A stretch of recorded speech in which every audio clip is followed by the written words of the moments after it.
February 20th, 6:42 p.m. A 17-year-old girl dials 911. Her voice is shaking. She says her little sister has just found their parents dead in their bedroom. On the surface, it sounds like a nightmare any family could wake up to. But buried inside that call, in the timing of her breaths, in the way she chooses her words, in what she says and what she carefully avoids, investigators would later find the outline of something very different. Not a tragedy that happened to her. A tragedy she may have engineered. This is the case of Sarah Grace Patrick. And to understand it, we're not going to start with the crime scene tape or the courtroom. We're going to start with the artifact that most people overlook. One phone call. Welcome to the Hidden Complex, where we don't just ask how crimes happened, but why. Here, every case is dissected through two lenses: the psychology of the individual at the center of the story, and the systems around them that either stopped them, or failed to. On this channel, the promise is simple.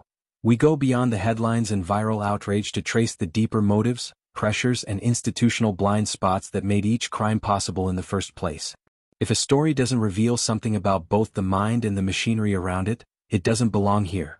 If that kind of breakdown is what you want more of in your feed, take a second right now to subscribe and turn on notifications so you don't miss the follow-up when this case finally goes to trial. It's a small click for you, but it tells the algorithm this kind of long-form psychological analysis is worth pushing to more people. In this episode, we're going to pull apart that 911 call, the digital trail behind it, and the months of grief that followed to ask a single question. Was this the cry of a daughter in shock, or the first draft of an alibi? Before we get to that call, we need to talk about the girl holding the phone. On paper, Sarah Grace Patrick does not look like a suspect in a double homicide. She looks like the opposite. Honor student. Church-going. No criminal record. A teenager growing up in a quiet part of Georgia, where the idea of a child killing their parents is so unthinkable that most people never even put those words together. Teachers described her as smart, polite, involved.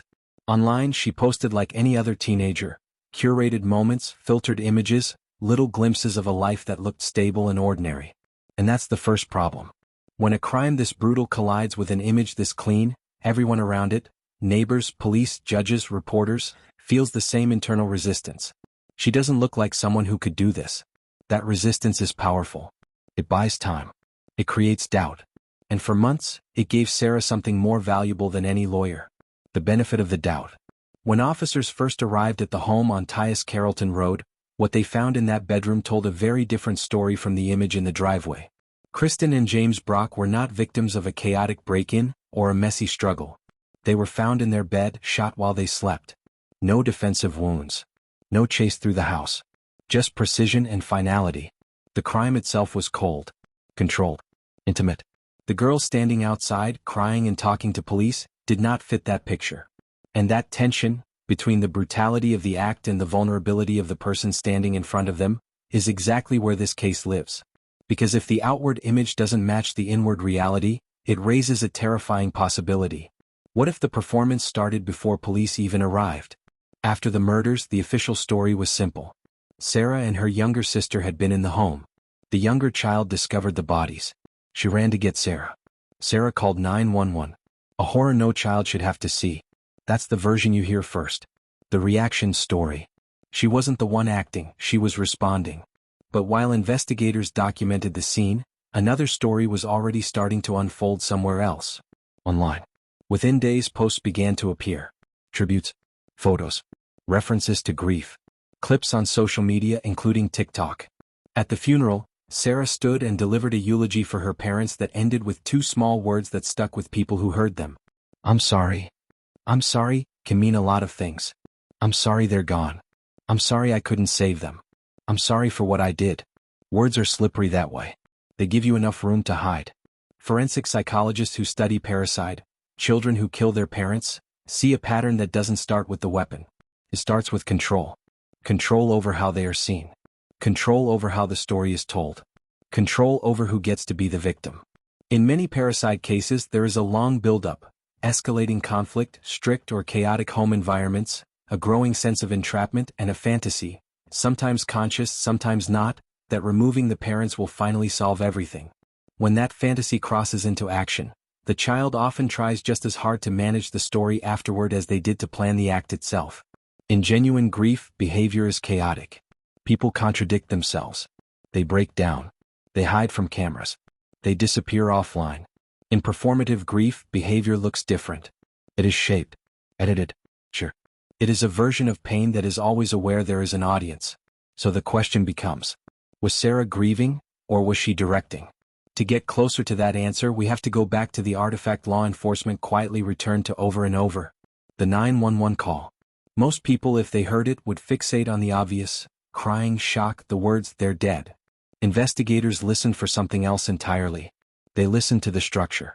Think about what happens when you recount a real, sudden trauma. Your brain is overwhelmed. You tend to underexplain. Your sentences are short. You struggle to give details because you're still processing what you saw. Now compare that to a story you've rehearsed. You add specifics no one asked for. You narrate your own innocence. You build in explanations before anyone accuses you. Fabricated accounts of crime scenes often have the same problem. They're too tidy in the wrong places and vague in the ones that matter. In cases like this, analysts study things like, how long does it take the caller to get to the actual point? Do they place themselves in a position of helplessness, or subtle heroism? Do they use names, or distance themselves from the victims with words like they and them? And perhaps most importantly, do the words coming out of the speaker match the objective data around them? Because while a story can be rewritten, a timestamp cannot. Your phone doesn't care what version of events you prefer. It quietly records your movements, your messages, your searches, your app usage. It knows when you were scrolling. It knows when you were calling. It knows when you weren't where you said you were. Behind the scenes, digital forensics teams will often reconstruct an entire day minute by minute. When a device woke up, when it connected to Wi-Fi, when a car's Bluetooth paired, when a smartwatch registered elevated heart rate. They line those signals up against the claimed narrative and look for fractures. Moments where the phone says awake and active, while the story insists asleep and unaware.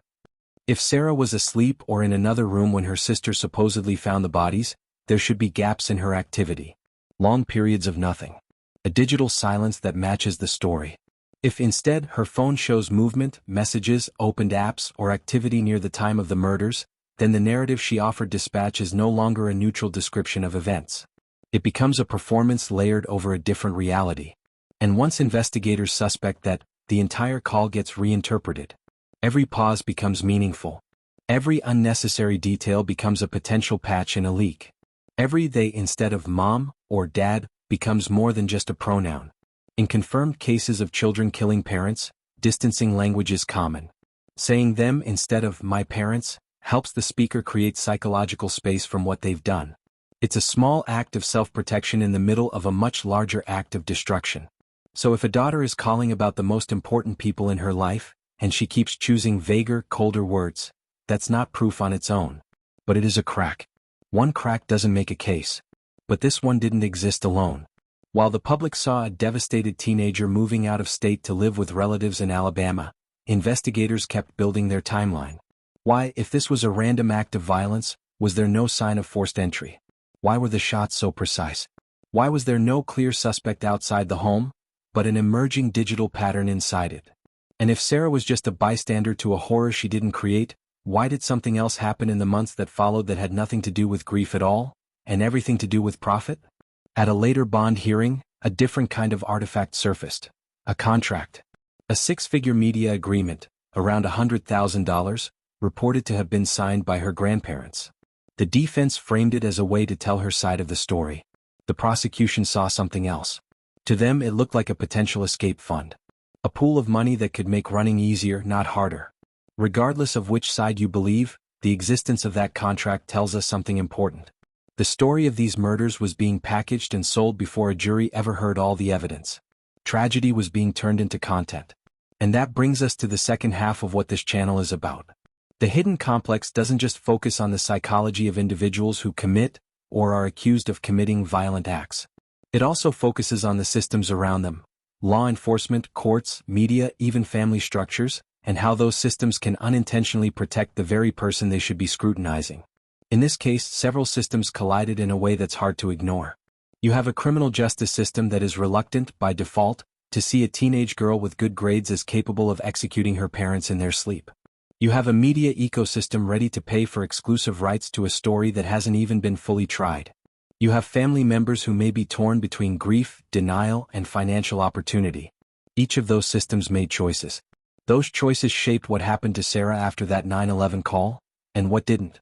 Despite what prosecutors say is overwhelming evidence, it took about 5 months for an arrest. In that time, Sarah was not sitting in a cell. She was living in another state, going about her life, adapting to a new version of herself outside Georgia. So ask yourself, if this had been a 30-year-old man with a prior record, standing over the same scene making the same call, would the response have looked the same? Or did the system hesitate because the suspect didn't fit the mental template of a killer? Bias doesn't always look like someone doing something obviously wrong. Sometimes it looks like someone not doing something quickly enough. In that gap, a narrative can grow stronger than the facts. Today, Sarah sits in solitary confinement, awaiting a trial that has already been pushed back, currently scheduled out into August 2026. Her biological father says the police are fixated on her and ignoring other possibilities. The defense points out that the alleged murder weapon hasn't been found, that there are holes the prosecution can't fill with a single piece of physical evidence. On one side, mountains of digital data, a carefully dissected 911 call, behavioral analysis, and a crime scene that screams intentionality. On the other side, the absence of a gun, the image of a good kid, and a system that took months to publicly commit to the idea that she might not just be a survivor of this story, but its architect. Across true crime history, cases like this become turning points. They force departments to revisit how they profile suspects, how seriously they take digital evidence, and how much weight they give to age, gender, and social status when deciding who looks like a killer. Whatever happens at trial, the Sarah Grace case will sit on a shelf next to those precedents, either as a warning about tunnel vision, or as a lesson in what it takes to see past a convincing performance. So which matters more in the end? The performance, or the pattern? When you strip away the sympathy, the headlines, the TikToks, the funeral eulogies, what you're left with in the Sarah Grace case is chillingly simple. A pair of victims shot in their sleep. A teenager whose digital life may have betrayed her physical story. And a phone call that, depending on where you stand, is either the sound of a child breaking, or the sound of a script being read. Here on the Hidden Complex, the mission is to move past the surface, past the easy answers, past the viral outrage, and sit with that uncomfortable middle ground. Why do some people, especially young ones, come to believe that rewriting reality is an option? What happens when the systems built to catch them look away just long enough? And how many tragedies are quietly shaped not just by the moment of violence itself, but by the performances that follow? The truth is, we don't have a final verdict yet in this case. A jury hasn't spoken. Evidence we haven't seen will be laid out in a courtroom, and some of the theories circulating now will fall apart under scrutiny. But the artifacts will remain. The call, the contract, the digital trail, the months of hesitation. So I want to hear from you. When you look at this story, the 911 narrative, the online grief, the delayed arrest, the media deal, do you see a system unfairly targeting a traumatized teenager, or a system finally catching up to someone who believed she could outthink it? Do you believe the call was panic, or performance? Tell me your verdict in the comments. And if you want to go deeper into this kind of psychological and institutional analysis, you're in the right place. This channel exists to explore the minds behind the crimes and the systems that shape what happens next. Who gets believed, who gets protected, and who gets left unprotected in the process. We don't just break down what was done. We interrogate why it was possible. If you found this breakdown valuable, share it with someone who follows this case, and make sure you're subscribed so you're here when we cover the trial and new evidence becomes public. Your engagement is what allows long-form, nuance-heavy content like this to survive on a platform built for quick takes. If you're interested in seeing another moment where the mask slips, where a carefully crafted persona begins to crack under pressure, watch the video on your screen now. In it, we break down a different suspect whose own words, and the way they were tested, became the most incriminating evidence against them. You've just stepped into the Hidden Complex. Let's see how deep this one goes.